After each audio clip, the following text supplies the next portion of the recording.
que valor que tem uma terra com vossoroca com erosão? Nenhum. Então, à medida que a gente começa a utilizar tecnologias, buscando aumento de produtividade, aumento de qualidade, nós também vamos o quê? Atuar a favor do meio ambiente. E um dos meios de fazer tudo isso aqui seria o quê? Adotar o sistema de integração lavoura, pecuária, floresta, que tem por objetivo otimizar a produção por unidade de superfície, sempre respeitando o princípio de rendimento contínuo, ou seja, nós vamos integrar algumas culturas, vamos colocar soja e eucalipto. Nós temos que, ao final do sistema, ter um lucro maior do que se fizer só soja ou só eucalipto, só boi, só eucalipto. Vamos colocar os dois juntos, o sistema vai ser mais produtivo. E sempre o quê? Conservando e fazendo a manutenção do potencial produtivo dos recursos naturais renováveis. O principal fator produtivo nosso, o principal, é o solo. Se a gente não tiver o solo, como que nós vamos produzir? Então, o sistema ele tem o seu objetivo. E quais seriam, então, as vantagens do ILPF? Eu estou fazendo uma abordagem primeiro aqui do ILPF para depois a gente entrar na parte do componente arbóreo. Quebra do ciclo de pragas e doenças. Todo ano plantando soja, todo ano plantando soja. O inóculo inicial da praga ou da doença vai ser muito mais alto. Então, o estabelecimento dessa praga, da doença, vai ser mais rápida. Se uma das premissas do sistema é o quê? Rotação de culturas. Nós vamos plantar soja, depois vamos cultivar a pastagem durante um período. Então, a hora que a gente plantar, voltar à cultura, o que vai acontecer? O inóculo daquelas pragas, da doença, vai estar lá embaixo. Então, nós vamos ter um custo, um prejuízo menor. Recuperação de áreas degradadas. Por quê? Não é que nós vamos plantar árvore que vai recuperar uma área degradada. É que para a gente adotar o sistema de LPF, nós temos que adotar algumas tecnologias. Nós vamos preparar, fazer correção do solo, adubação, uma conservação mais apurada desse sistema. Vamos diversificar os sistemas de produção. Ou seja, numa mesma área, nós vamos produzir grãos, carne, madeira, tudo isso voltado para aumento da renda do produtor e aumento aí da qualidade de vida.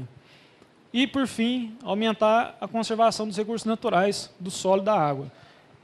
Tendo cobertura no solo, nós estamos fazendo o quê? Aumentando a infiltração, reduzindo o impacto da chuva sobre o solo, tudo isso voltado muito para a conservação desse solo e da água. Só que, o que é mais fácil? Produzir só soja, só eucalipto ou só boi? Ou produzir os três numa mesma área? Produzir os três numa mesma área vai ser muito mais complexo, porque nós temos 3 componentes, cada um tem a sua particularidade, cada um vai ter uma influência sobre o outro, principalmente o componente arbóreo. Por se tratar de uma árvore, de um vegetal de grande porte, ele vai interceptar a luminosidade lá em cima e o subbosque ali, onde nós vamos produzir forrageira e os grãos, vai ter uma certa limitação por luminosidade. O que nós temos que fazer? Buscar espécies mais tolerantes ao sombreamento ou então arranjos espaciais que favoreçam, arranjo espacial do componente arbóreo que favoreça a luminosidade no subbosque. Além disso, ainda nós temos, além da competição pela luz, por água e nutrientes. No início, a árvore não vai ter competição, mas ao longo dos anos, ao longo dos ciclos que nós vamos utilizar dentro do sistema, essa árvore vai crescendo e vai se estabelecendo. Então, logo mais para frente, vai haver o quê? Uma competição tanto por água quanto por nutriente. Então, nós temos que adotar um arranjo espacial adequado, um manejo silvicultural adequado para quê? Diminuir esses problemas de competição. O custo de implantação é outro problema, porque nós estamos colocando mais de um componente naquela área. Antes eu plantava só soja, ou fazia só forragem para alimentação dos animais. Agora não, eu tenho que fazer o preparo da linha de plantio, correção, adubação específica, comprar mudas, então tudo isso vai influenciar no custo de implantação.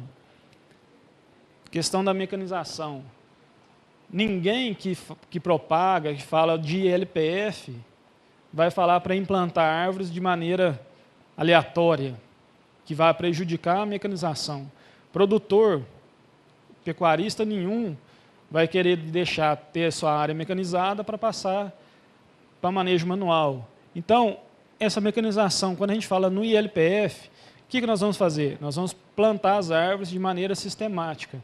Mais para frente eu vou mostrar para não atrapalhar essa mecanização. E outra questão importante do sistema. O que vai ser nosso principal componente, o principal elemento? A árvore ou o boi? Se for a árvore, meu foco principal é a produção de madeira. Então eu vou utilizar um arranjo, um espaçamento que favoreça a produção de madeira. Eu vou perder com produtividade da forrageira? O foco principal é madeira, então não tem problema.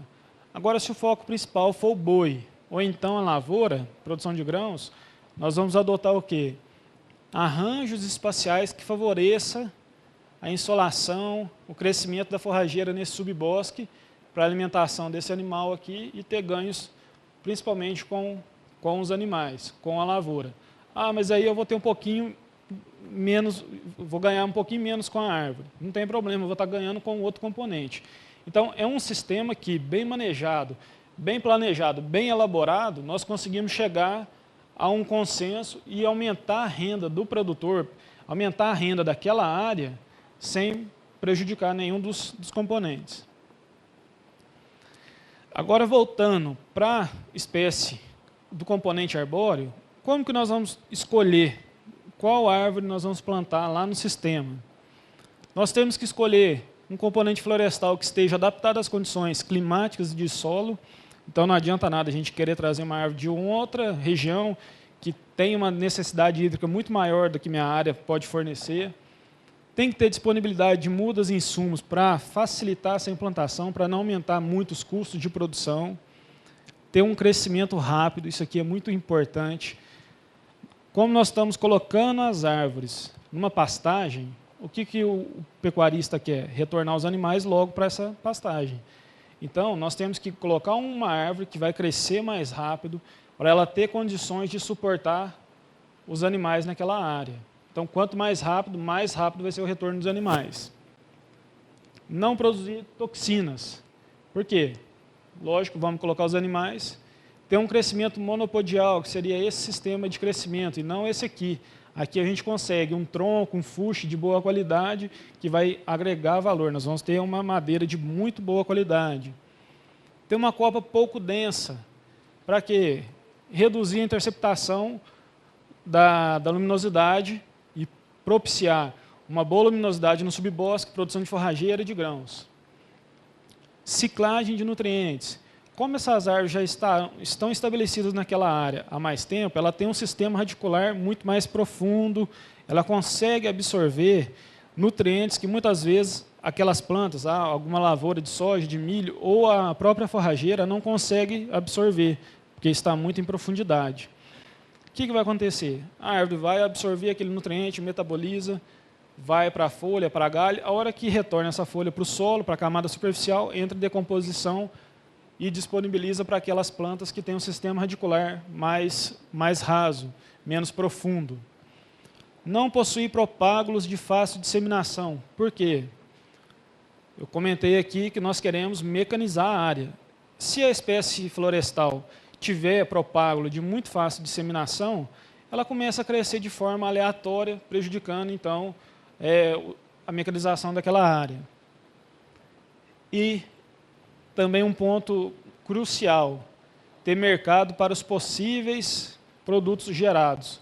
De que adianta eu plantar uma árvore, plantar uma espécie? Hoje eu tenho, porque o produtor vai muito por modismo. Eu sou produtor rural, eu sei também. Surge alguma coisa nova, eu vou plantar aquilo ali. Daqui 20 anos, na hora que eu for colher, eu vou ter mercado para aquela espécie, para aquele produto? Então, tem que ter um planejamento e verificar isso aqui prontamente.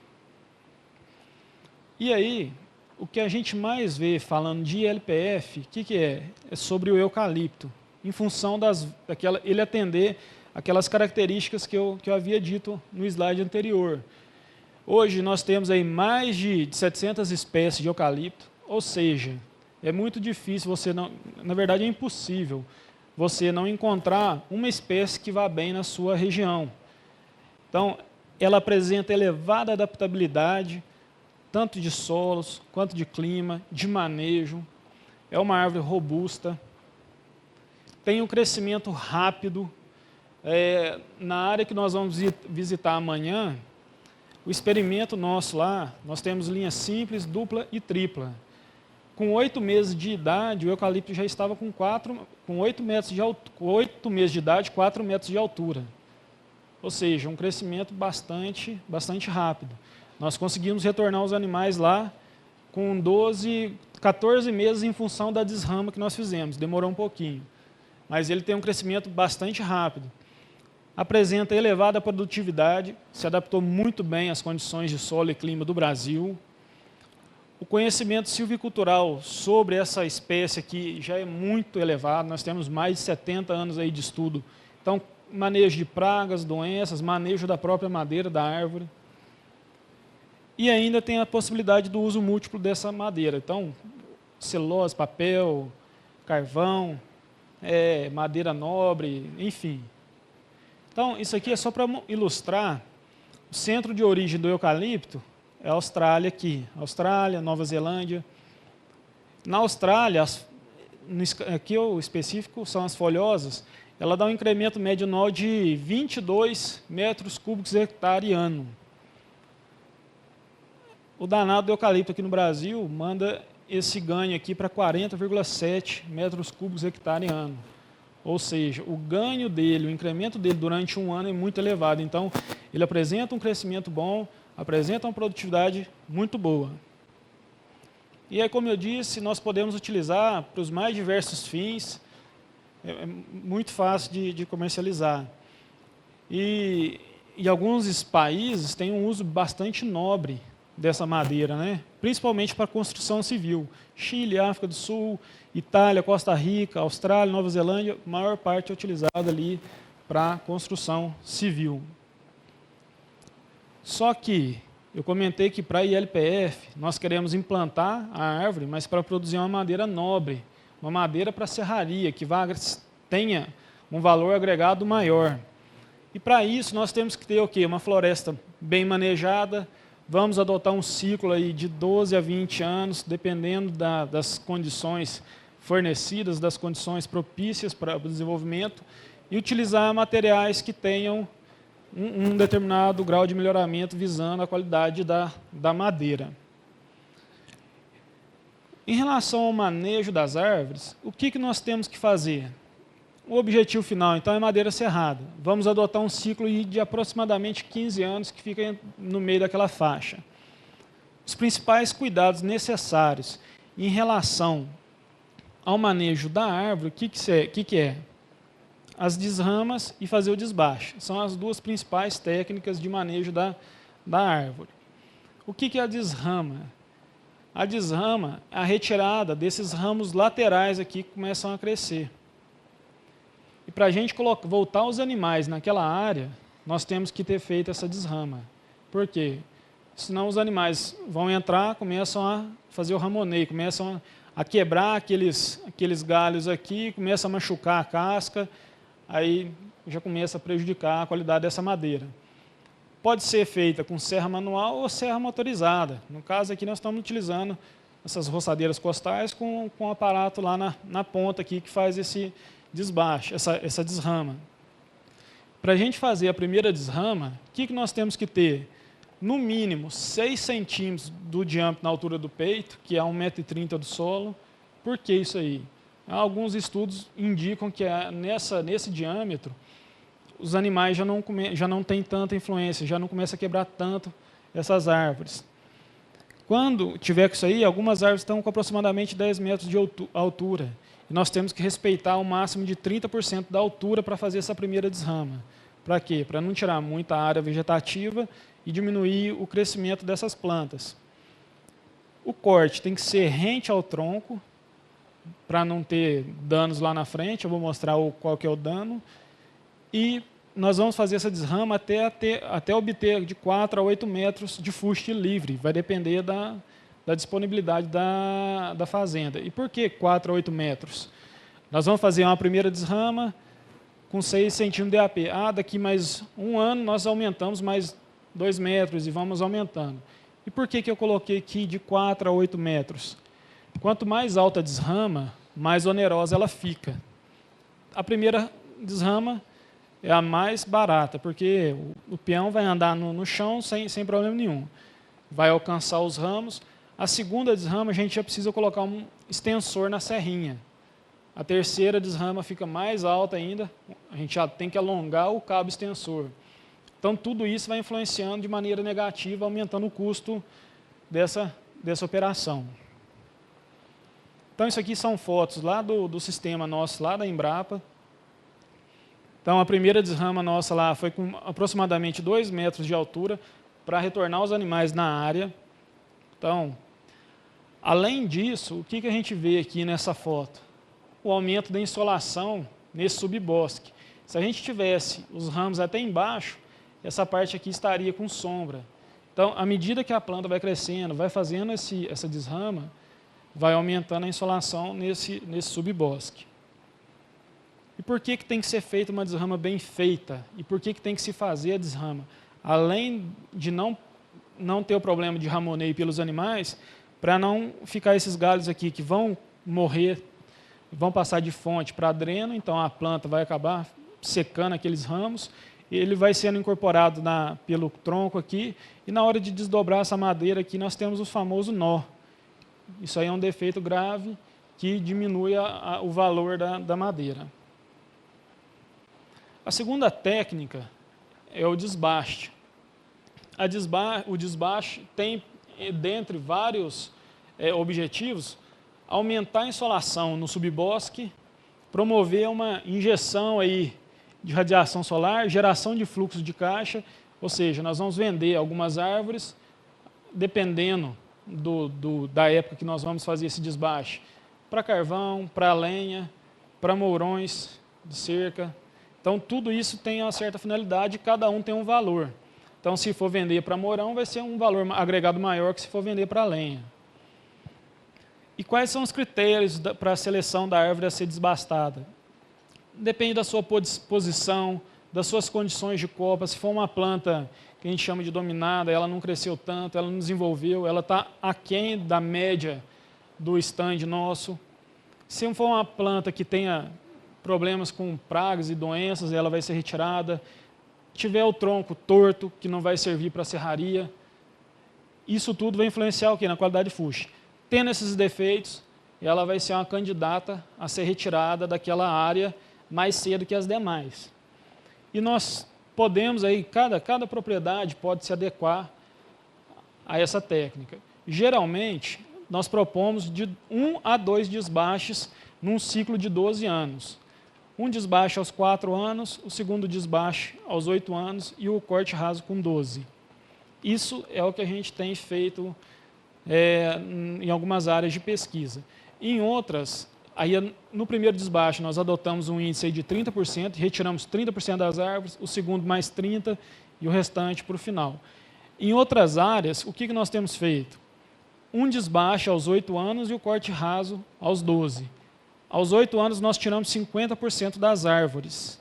Aí nós vendemos, como nós vamos ter 8 anos, essas árvores estarão maiores, o uso dessa madeira vai ser um pouco mais nobre do que para 4 anos. Então, nós podemos utilizar essa madeira principalmente para moeirão, para poste.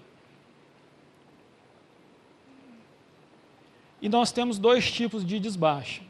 O desbaste sistemático, que é um desbaste pré-estabelecido, nós nem precisamos ir na área previamente, vamos desbastar 50%, vamos tirar uma planta e deixar outra.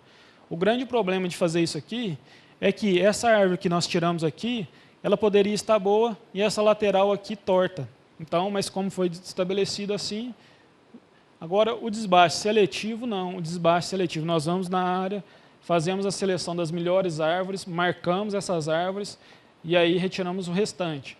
Como as árvores que ficaram aqui têm um potencial maior, têm um aspecto melhor, provavelmente os ganhos são maiores do que o desbaste sistemático. Falando em LPF, qual o sistema que nós vamos adotar? Qual espécie?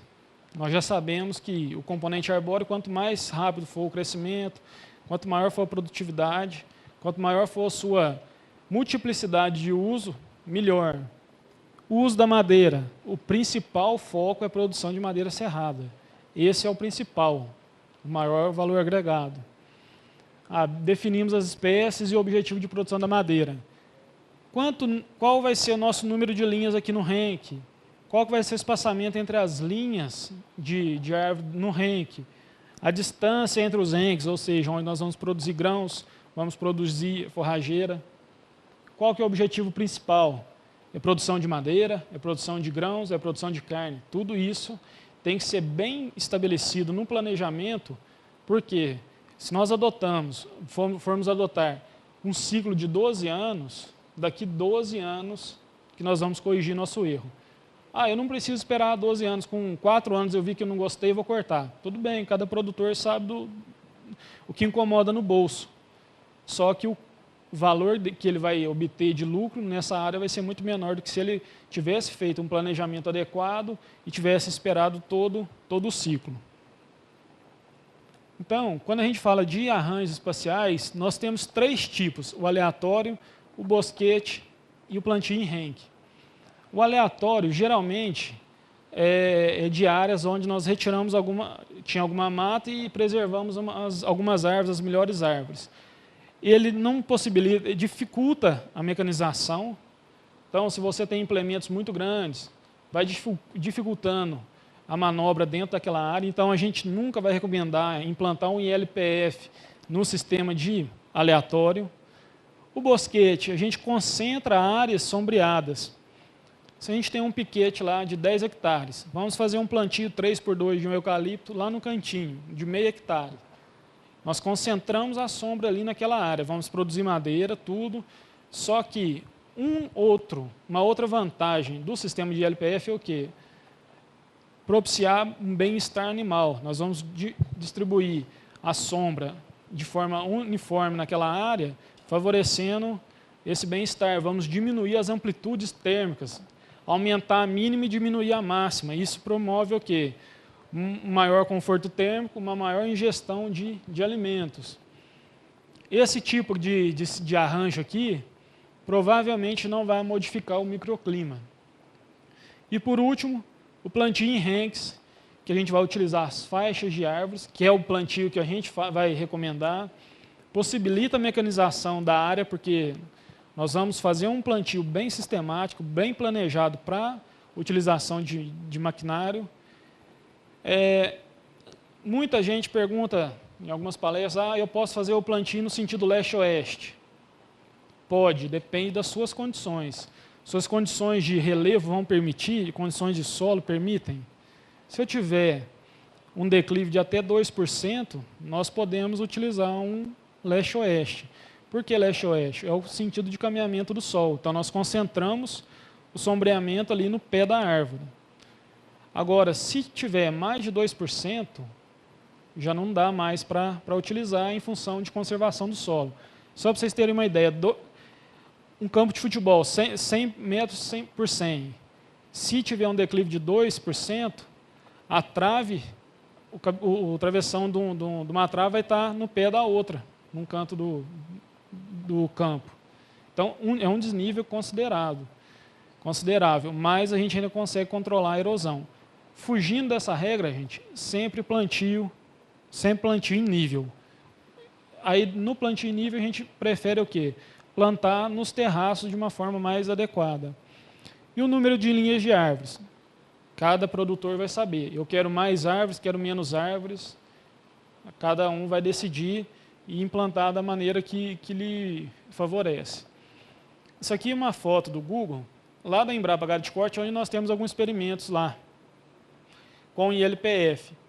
Esse primeiro tratamento aqui é um ILPF com arranjo simples, ou seja, uma linha só de eucalipto.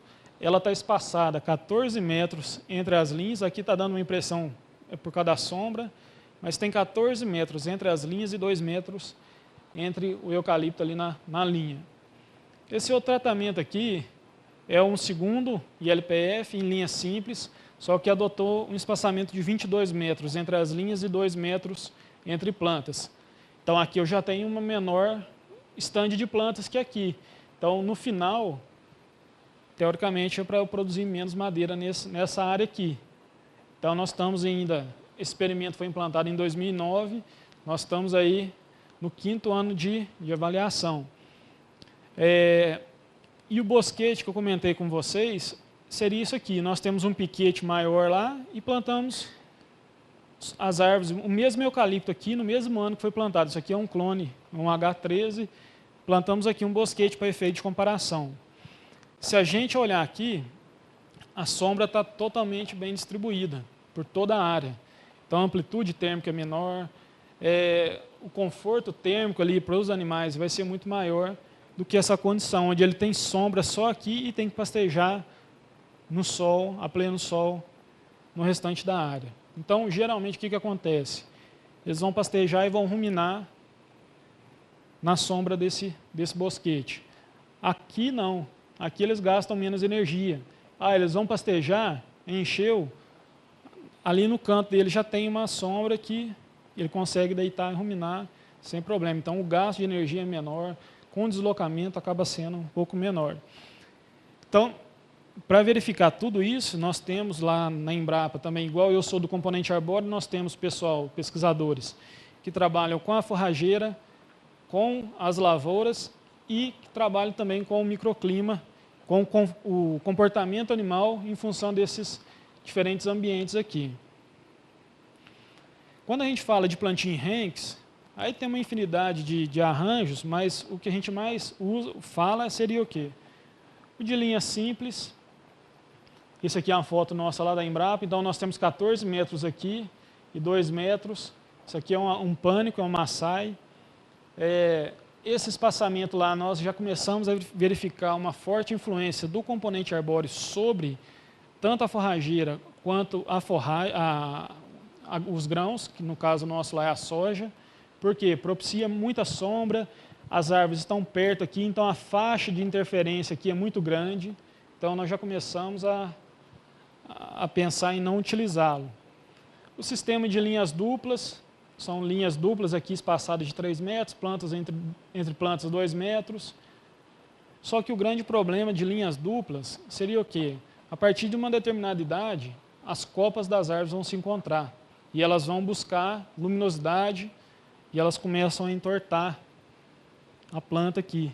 Então, se a gente quer uma madeira nobre, que tenha qualidade, que no momento de ser desdobrada apresente bons resultados, essa condição aqui não é favorável. Então, para o ILPF, com o objetivo de produção de madeira nobre, madeira para serraria, esse tratamento aqui, esse arranjo aqui não é o recomendado. E temos o de linha tripla. Linha tripla, o que é? Vamos colocar 3 linhas, nesse caso passadas 3 metros aqui, 2 metros entre plantas. Vamos fazer o quê? Priorizar o uso das árvores da linha central para a produção de serraria, para a produção de madeira serrada, laminada, e as laterais aqui para um uso menos rentável, não que não seja rentável, vai ser menos rentável que esse uso central aqui. Só que nós temos que perceber e atentar que quando a gente coloca linha tripla aqui, o sombreamento vai ser muito maior entre os ranks, na área que nós vamos produzir a forrageira ou os grãos. Então, o que nós temos que fazer?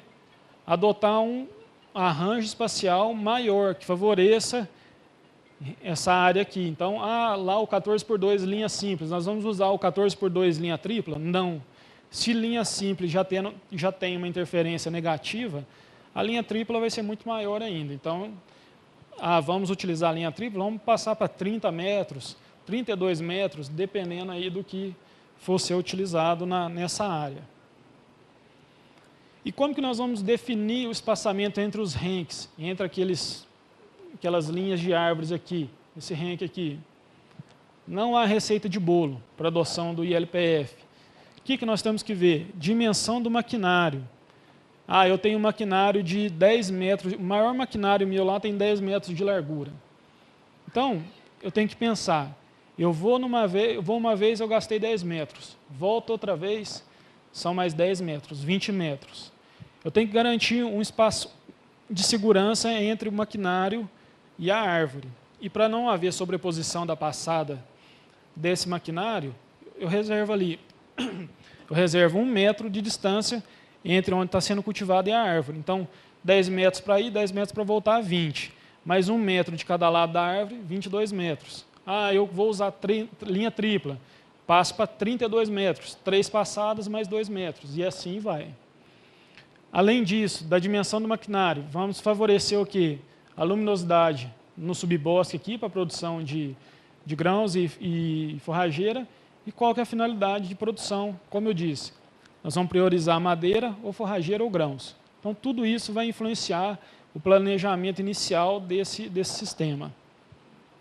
Então, só para exemplificar, isso aqui é a imagem lá do Grupo Votorantim, plantou o eucalipto espaçado aqui de 10 metros, cultivou 8 metros aqui com grãos, mas por quê? O objetivo dele é a produção de madeira. Depois ele ia colocar os animais aqui, mas o principal é madeira. Então ele vai ter o quê? A máquina dele, supostamente lá tem 4 metros de largura, vai 4 metros, volta 4 metros, não teve sobreposição, nem faixas que ficaram sem colher, e ainda tem 1 metro aqui entre a cultura e o eucalipto, para não ter problema da máquina trombar aqui com as árvores, principalmente quando elas estiverem grandes, né?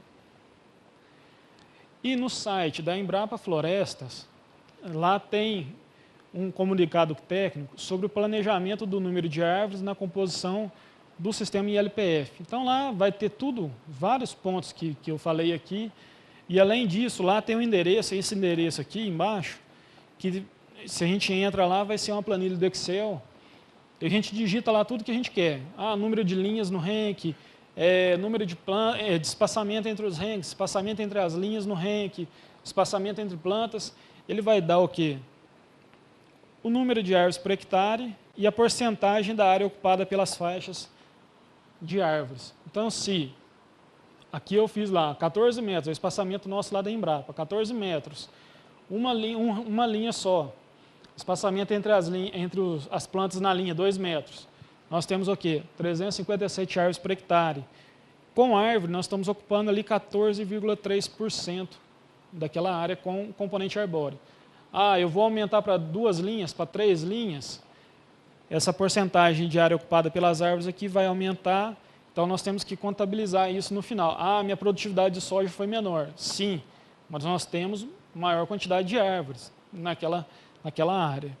Então, isso aqui é uma planilha bem simples, qualquer um pode acessar. E para finalizar, isso aqui eu queria mostrar que, além da rentabilidade, lucratividade proporcionada que o eucalipto, que as árvores podem proporcionar, além dos grãos e dos animais, tem outra questão, esse aqui é relacionado ao meio ambiente. Isso aqui é um projeto grande que envolve várias unidades da Embrapa, que estuda a emissão dos gases de efeito estufa pelo sistema pecuário. O que é esse sistema? É aquela foto aérea que eu mostrei do Google que eu mostrei, onde nós temos o ILPF1 aqui, que chamamos de 1, com 14/2, 357 árvores por hectare. O segundo tratamento que eu mostrei lá em cima, lá na foto, 22/2, 227 árvores por hectare. E um terceiro aqui, que é o ILP, que é onde tinha a mesma condição aqui, só que aqui só tem a árvore nativa remanescente quando foi feito o desmatamento, isso lá atrás, antes da década de 70. O que foi o objetivo do sistema lá?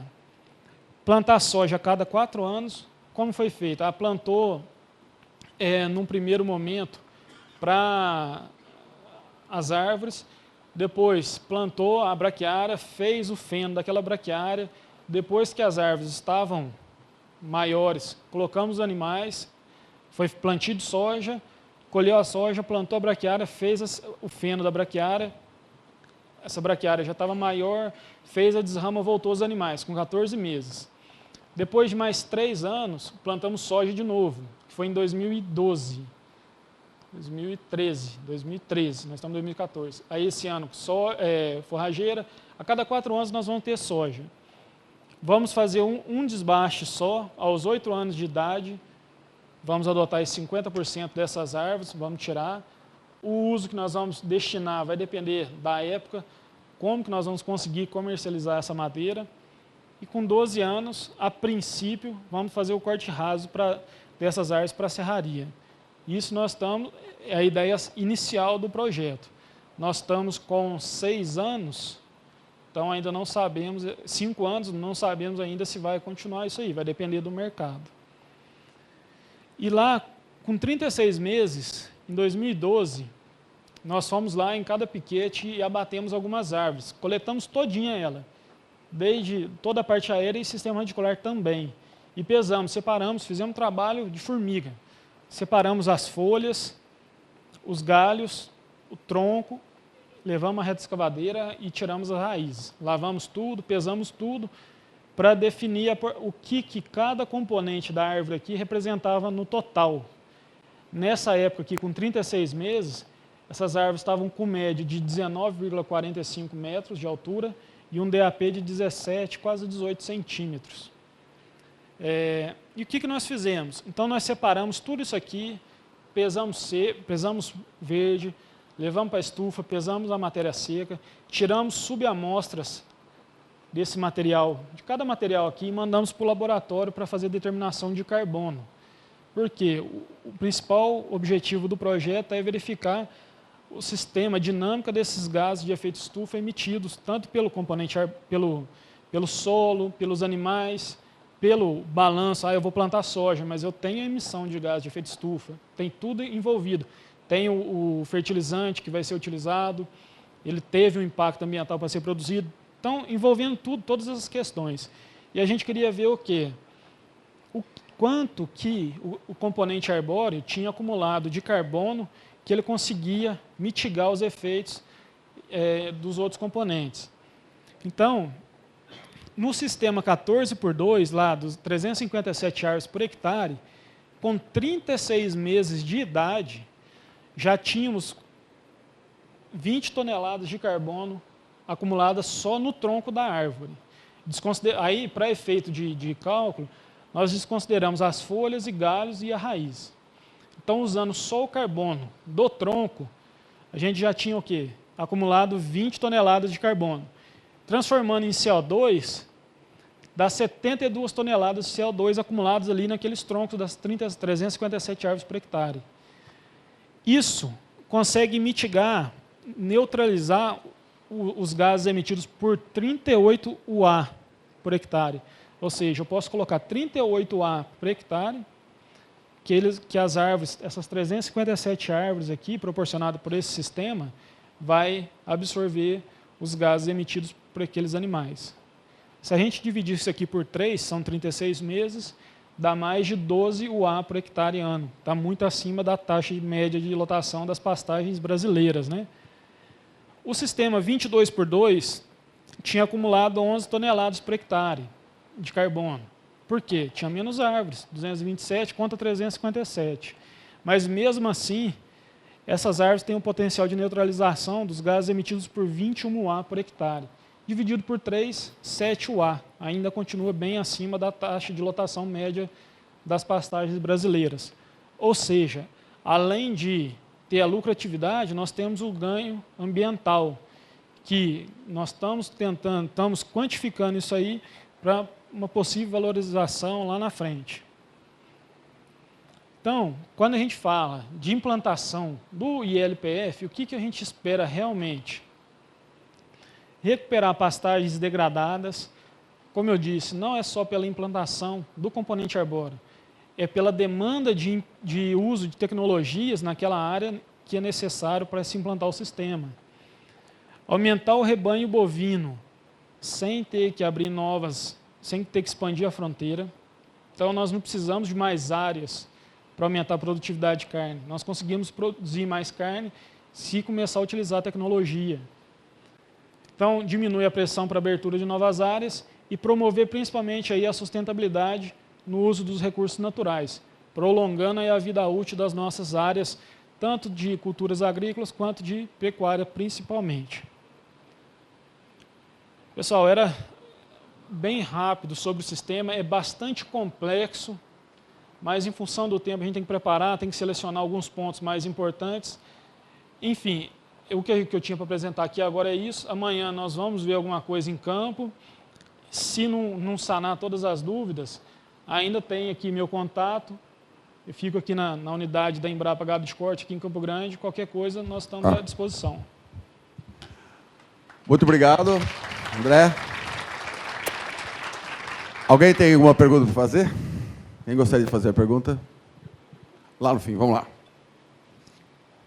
Vou estar para acordar depois do almoço, né? Dar um pouco. Vamos que vamos. André Minari, eu sou educador do Senar. A relação, lá dentro da parceria pecuária e agricultura ali, a questão luminosidade, tá? A posição em relação ao sol das linhas de plantio, vocês fizeram algum teste, se tem interferência no desenvolvimento ou não, tanto da gramínea como da agricultura? Então, aqui na Embrapa Gado de Corte, nós temos o experimento que está plantado, ele está um pouquinho só fora do sentido leste-oeste. Nós fizemos a avaliação da produtividade, tanto de grãos quanto de forrageira. Dividimos, são 14 metros e no outro 22.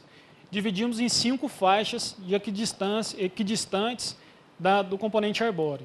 O que nós percebemos? Que, num total, quanto mais próximo do componente arbóreo, maior vai a influência. Aí, só que nós não quantificamos se é só luminosidade, se tem a questão de água, de nutriente. O que nós verificamos? Que quanto mais próximo do componente arbóreo, maiores são as perdas, tanto para a forrageira quanto para grãos. Para a forrageira, ainda tem um outro ponto, que às vezes lá nós não vamos nessa área, mas se a gente visitar, vai ver. Mais perto das árvores, nós temos a altura da forrageira está menor, você vê que está mais rala. Só que tem animal lá.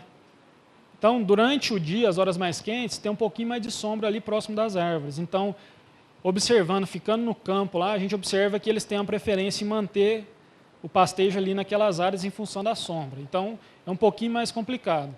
O que nós vamos implantar lá esse ano, para verificar essa influência, além do stand de árvores por hectare, quanto da luminosidade, é um outro experimento que eu não trouxe aqui, que chama enrola de Nelder.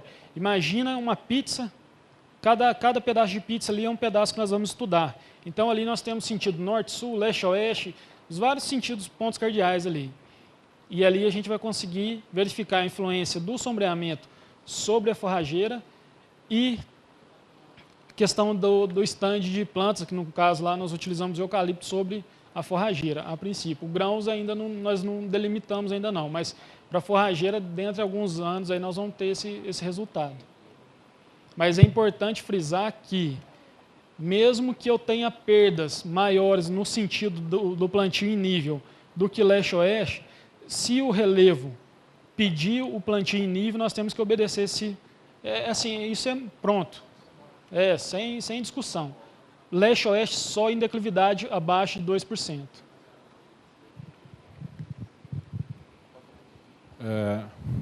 Primeiro, André, eu queria parabenizar, eu acho que o trabalho que vocês estão fazendo nesse sentido, já tinha visto algumas outras apresentações, muito bom, muito legal. Eu estou vendo assim uma preocupação, quando a gente fala no sistema de integração, quanto de luminosidade a gente perde, qual o impacto na produção de grãos ou de pastagem, né? E você também colocou no começo da tua apresentação que era importante dimensionar o que a gente queria com o sistema. Quanto eu queria produzir de floresta, quanto eu queria produzir de carne, enfim. Você tem um estudo do contrário, quer dizer, qual o efeito de produtividade florestal, quanto você perde de produtividade florestal pela presença da pastagem até o pé da planta? Porque a gente sabe assim que existe uma interferência, assim, a braquiária ela tem efeito até de alelopatia, né? A gente fala que a árvore compete com o pasto, mas o pasto também compete bastante com a árvore. Você tem algum estudo de correlação entre a faixa limpa no pé da planta e perda de produtividade de floresta, incremento médio anual, alguma coisa assim? especificamente nesse contexto colocado, não. Igual eu esqueci de comentar para a pergunta anterior, em média nós perdemos de 20% a 25% na produtividade de soja e de rentabilidade dos animais, em função desse sombreamento. O contrário, o quanto que a gente perde de madeira, eu não tenho essa quantificação. Mas pelo que são dados sem análise, só relato visual. O que eu tenho lá são árvores com crescimento muito bom. Nós mantemos lá 1 metro de distância da forrageira do pé da árvore. Então, são 2 metros. Então, em 2 metros, nós não temos competição ali. Só que, em linha ali, deixa 2 metros, 1 metro de cada lado. Só que, se a gente passar na área, passar um subsolador naquela área, principalmente na de 14 metros, nós vamos ver que tem sistema radicular de eucalipto ali, esparramado para todo lado. Eu não sei se vai ser uma perda, se o componente arbóreo vai ter perda em função da competitividade.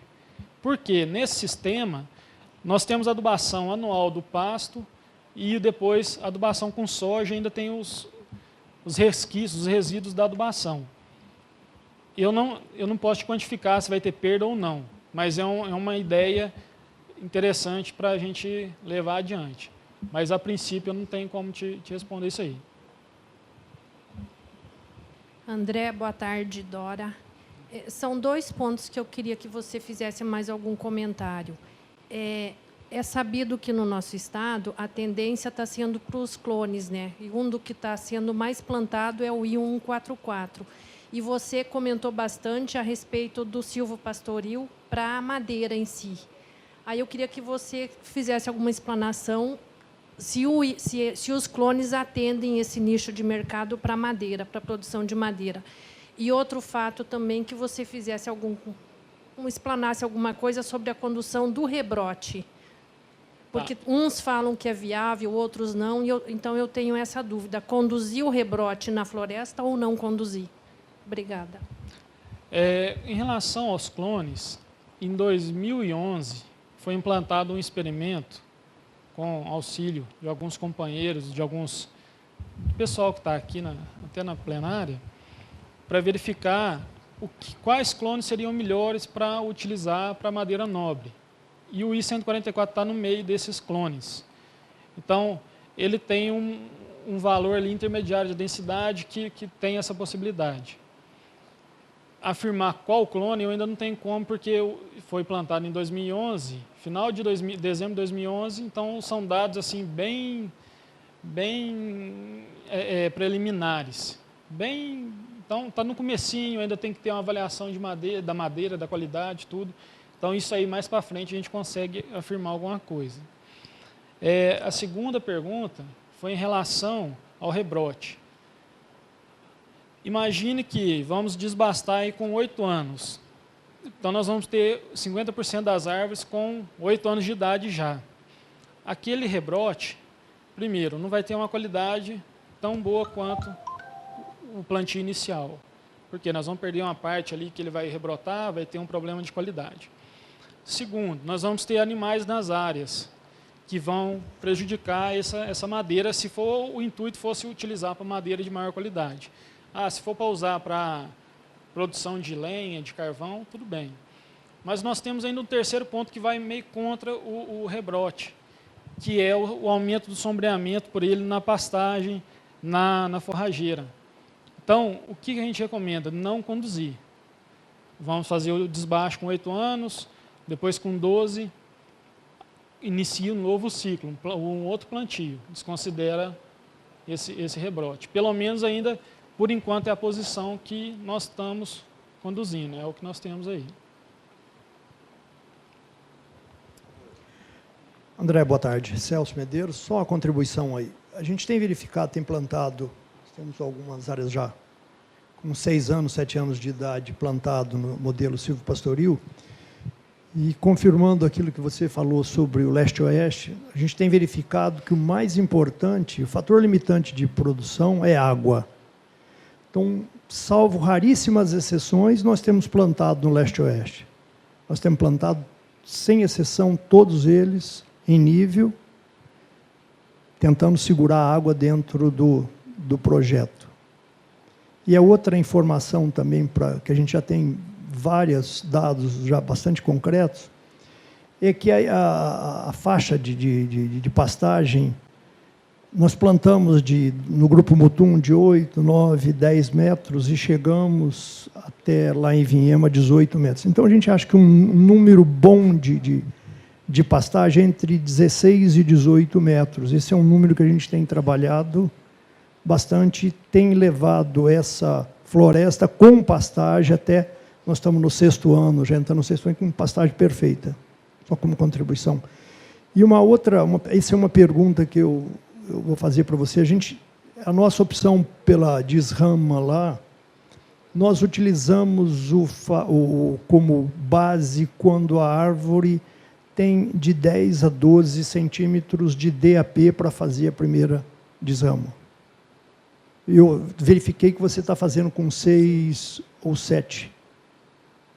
A gente é sabido, conhecido através de colegas que trabalham com a área de preparo da madeira, e é sabido que a medula do eucalipto é entre 10 e 12. Então, a gente procura desramar, orienta as pessoas para quem a gente trabalha que faça essa desrama a partir de 10 a 12. O porquê do 6, a opção sua, isso aí, só como conhecimento nosso. Tá. Com relação ao sentido aí, leste-oeste realmente é isso, não tem questão para discutir, a gente tem que priorizar. Aqui quem procura, vamos priorizar o sentido no plantio em nível, a não ser que as condições favoreçam um plantio leste-oeste. Com relação à desrama, nós colocamos 6 centímetros, porque são dados que alguns colegas lá da Embrapa Floresta passaram para nós. O objetivo do ILPF é voltar o mais rápido possível os animais para a área para pastejar. E para eles voltarem para essa área, para não ter danos ali, quanto antes fizer a desrama, melhor. Então, segundo alguns relatos da literatura, esses 6 centímetros já é o suficiente para a árvore não perder tanto em produtividade e apresentar um pouco de resistência aos animais que vão pastejar ali. 10, 12 centímetros, aí se aumenta talvez a produtividade da árvore nesse período aqui. Só que você não vai antecipar a entrada dos animais, aí você ganha de um lado e perde de outro. Então, o pecuarista que vai implantar esse sistema, ele quer retornar o mais rápido possível os animais. Então, assim, um limite máximo que a gente pode chegar é 6. Abaixo disso aí, o limite mínimo ali de 6 centímetros. Abaixo disso já não tem condição. Vai prejudicar muito o crescimento da árvore, além de não ter resistência mecânica aos animais. Então, a explicação fica dentro disso. Com 6 centímetros, 6, 7, já é o suficiente. Vai ter perdas da árvore? Vai. Mas não são tão significativas que a gente não consiga, com os animais, colocar os animais na área. Obrigado, André. Obrigado a todos. Salva de palmas para o nosso palestrante. Muito obrigado.